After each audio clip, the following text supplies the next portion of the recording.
Veni Creator Spiritus, et des tuorum visita, implesut perla gratia. Hi, I'm Peter Adamson, and you're listening to the History of Philosophy podcast, brought to you with the support of the Philosophy Department at King's College London and the LMU in Munich. Online at www.historyofphilosophy.net.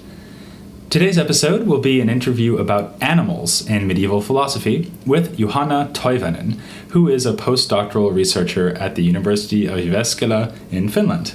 Hi, Juhana. Hello. Thanks for coming on the podcast. It's my pleasure. Medieval philosophers, when they think about animals, are responding mostly to the Aristotelian tradition. And in the Aristotelian tradition, there's a pretty strong contrast between animal nature and human nature, even though humans are, of course, a kind of animal as well, which we'll get on to discussing. But what would be the traditional dividing line, according to Aristotelian philosophy, between humans and non-human animals? Well, the basic idea that is at the bottom of the medieval thinking is the Aristotelian distinction into three different kinds of souls: the vegetative, sensitive, and rational. They give different kinds of powers to various kinds of beings. And I mean, simply put, human beings are those animals that are capable of doing rational operations, like understanding universals, reasoning conclusions from premises, and also acting freely.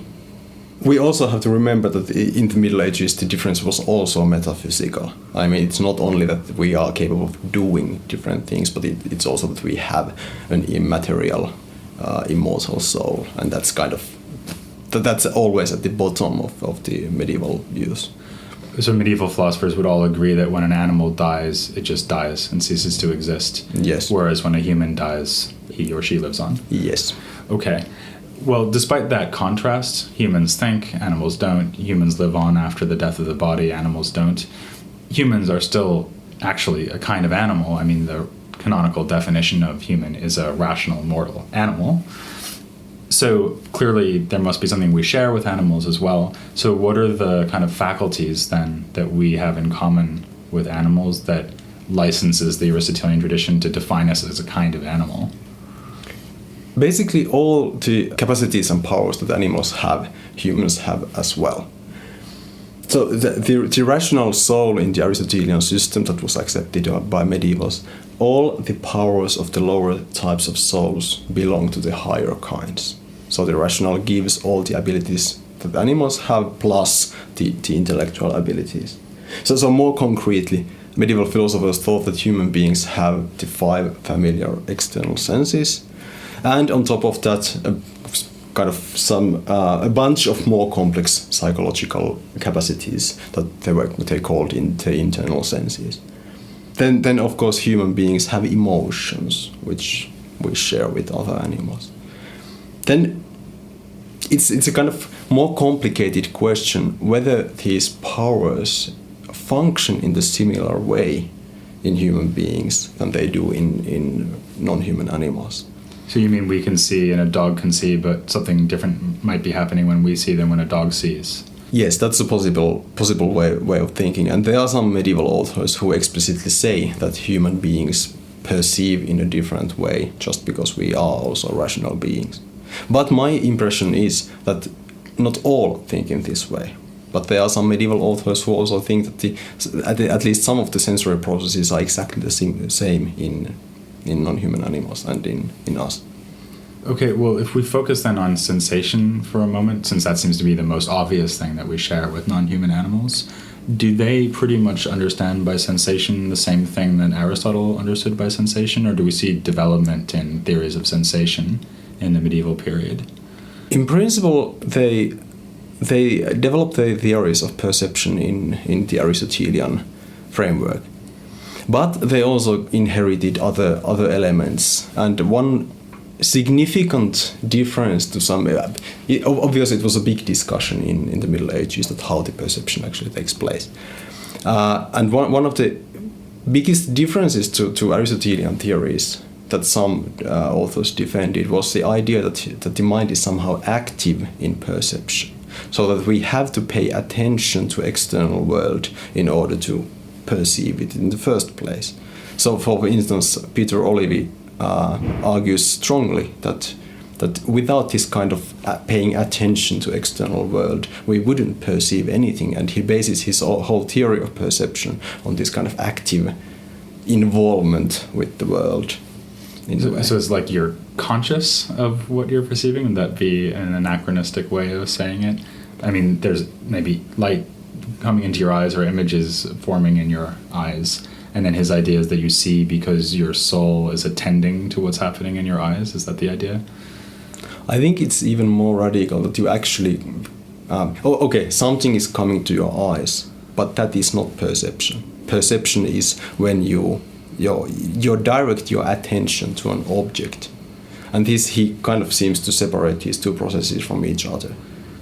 Okay, and he would say that that's true of animals as well, even lower animals. Like when a chicken sees some corn on the ground, it's directing its attention to something in the same way that we do. Yes, well, that's how I understand his theory. Because the other option is that he doesn't have a theory of perception that applies to animals at all. Okay. And this seems a bit rather counterintuitive view. Plus, there are some kind of internal reasons for in his thinking to kind of attribute this kind of activity of the soul even to non-human animals. You mentioned just a minute ago that it's not only the 5 familiar external senses, sight, hearing, etc., that we share in common with animals, but that there are some higher kind of internal senses that animals have that we also have. And these are senses that were first postulated by Avicenna, I guess, or maybe first systematized by Avicenna. And the medievals do take this on. So what do they do with this idea? Or maybe first explain what they are and then explain what they do with this idea. Yeah, well, the basic idea is that animals apparently act in ways that cannot be explained completely by appealing only to perception. I mean, the famous example from Avicenna is the sheep, which flees a wolf without having any experience of the dangerousness of the wolf. So they the kind of scientific explanation for this was that we have to postulate some kind of psychological powers into animals which explain this behavior. Because the sheep can't just see dangerousness in the wolf or hostility in the wolf, because that's not a visual feature of the wolf, right? The wolf can be seen to be gray, maybe, but not dangerous.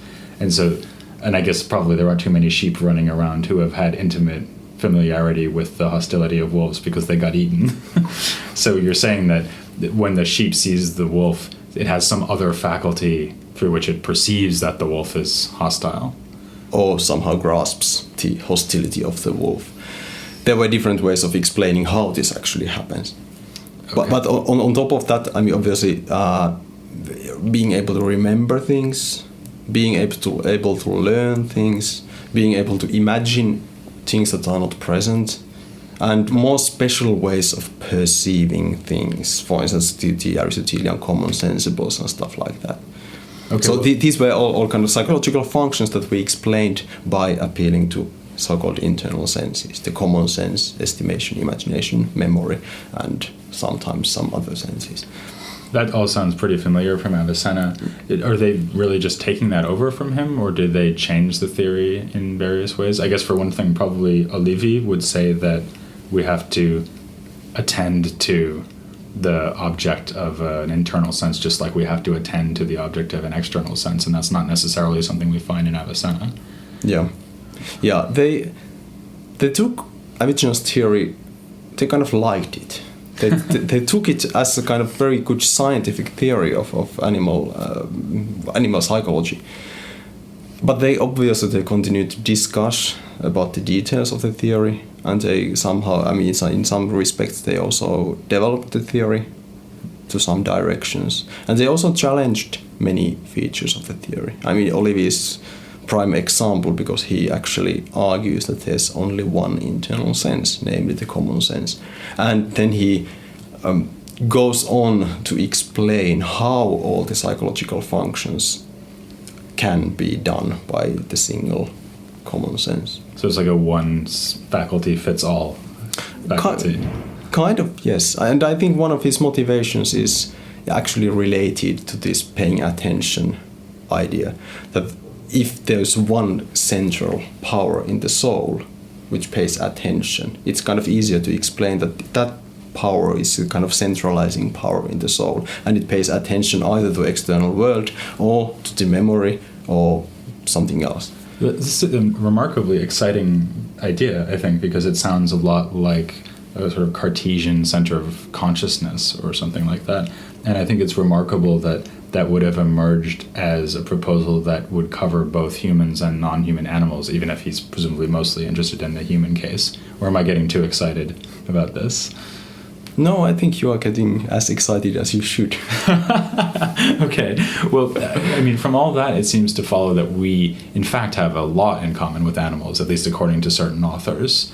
It's not just that they have the 5 external senses, but they have these very high-level cognitive powers, and the only thing they really lack is universal understanding. And actually, most humans lack universal understanding too.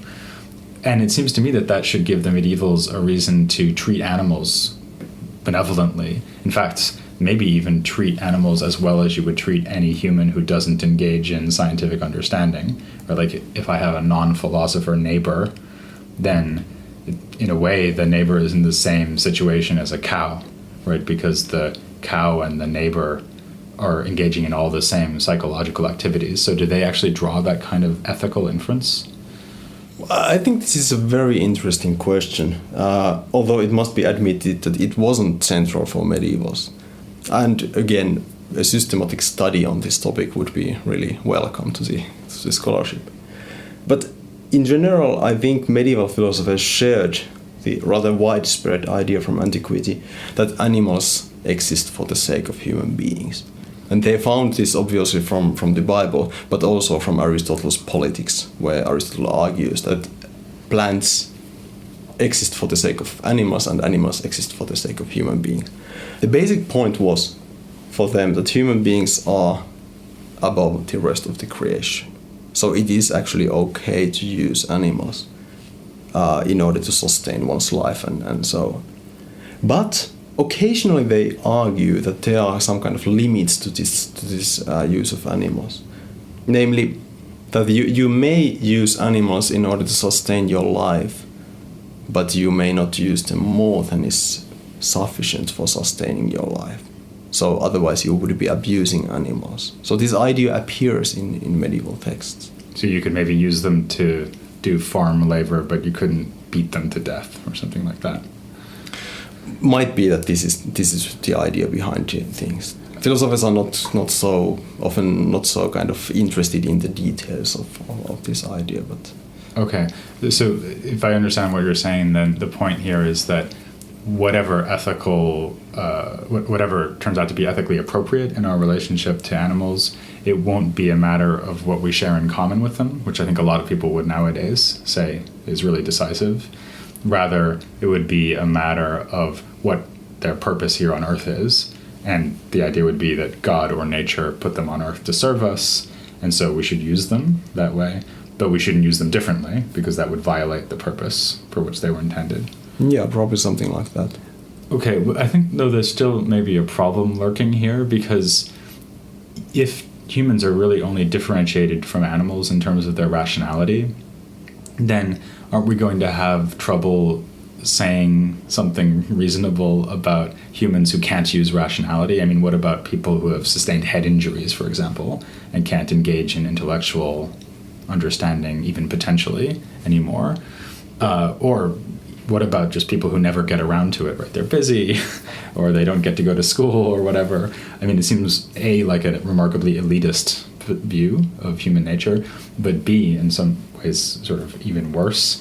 It seems like they're going to have to define a lot of humans as actually not being human, but as being essentially like animals. There are medieval philosophers who seem to suggest that the actual ability to use reason is actually a decisive factor in making us human beings. And the idea seems to be that those who are incapable of using reason, they are not human beings in the proper sense of the word.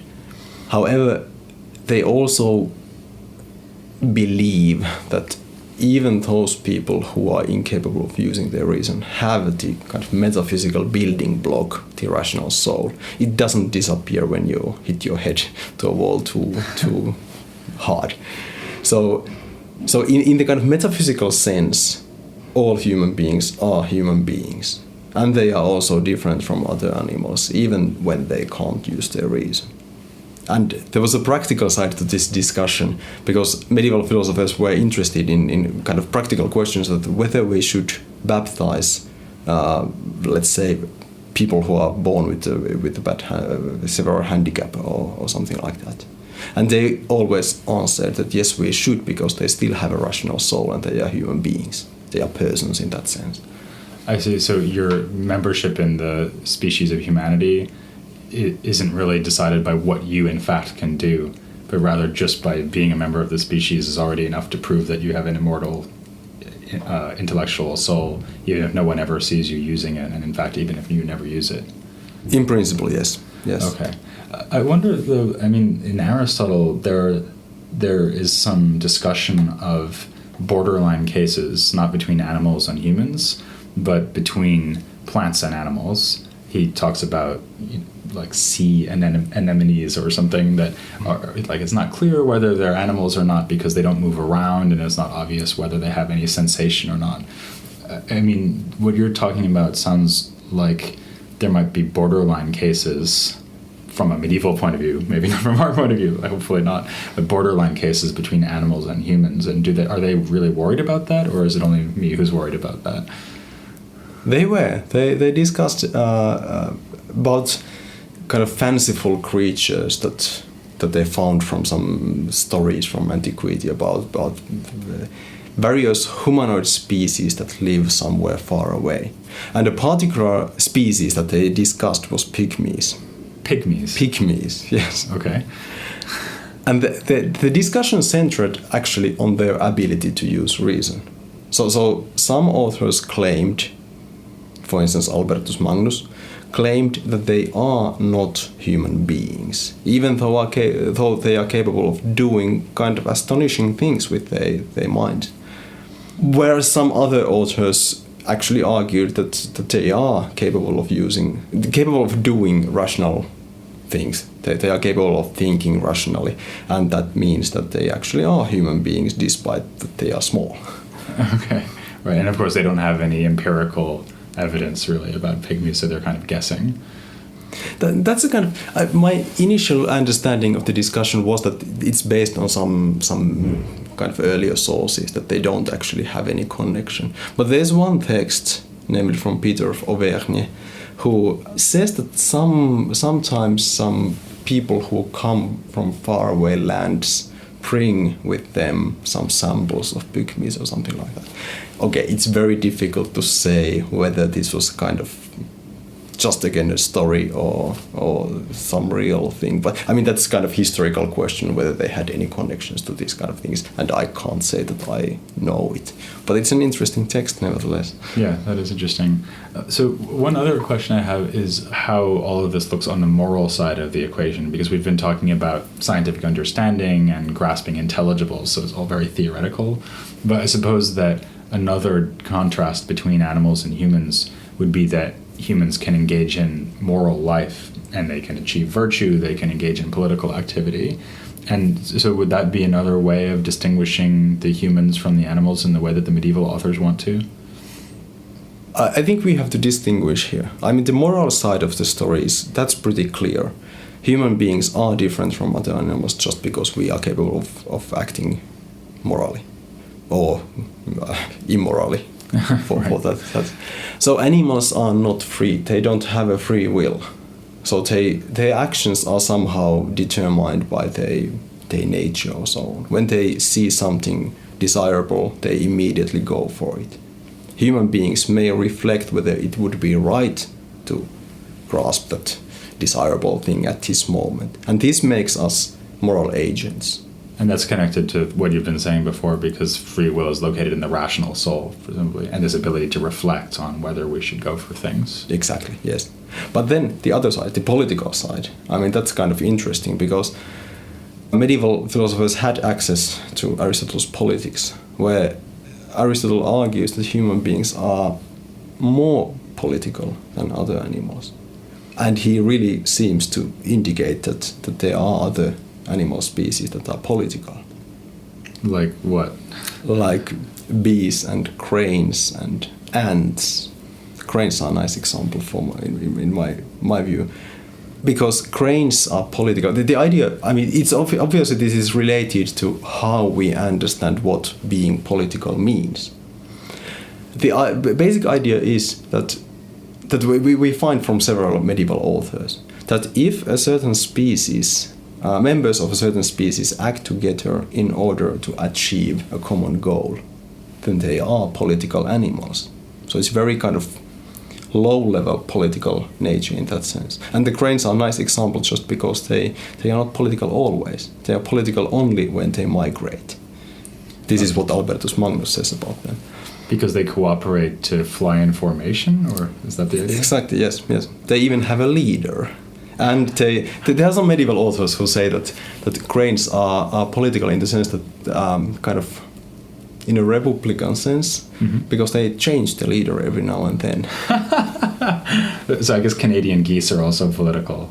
Probably, yeah. Yeah, okay. So as cranes and bees are political in this sense, it was a rather strong idea in the Middle Ages that human beings are also political just because we are biological beings. We need other human beings in order to survive.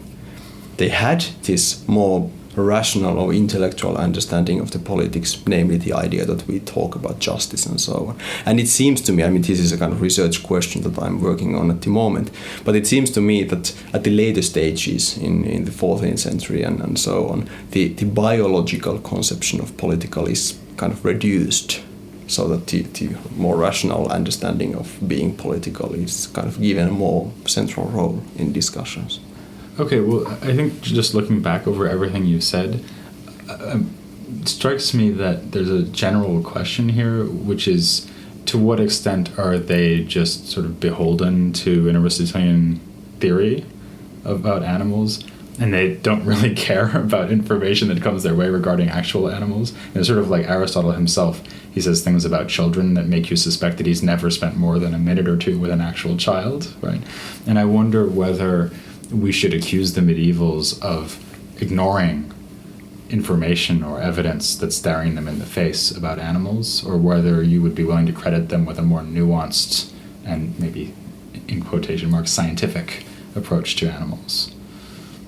Well, it's quite clear that they were not interested in the empirical stuff in a similar way as we, for instance, are.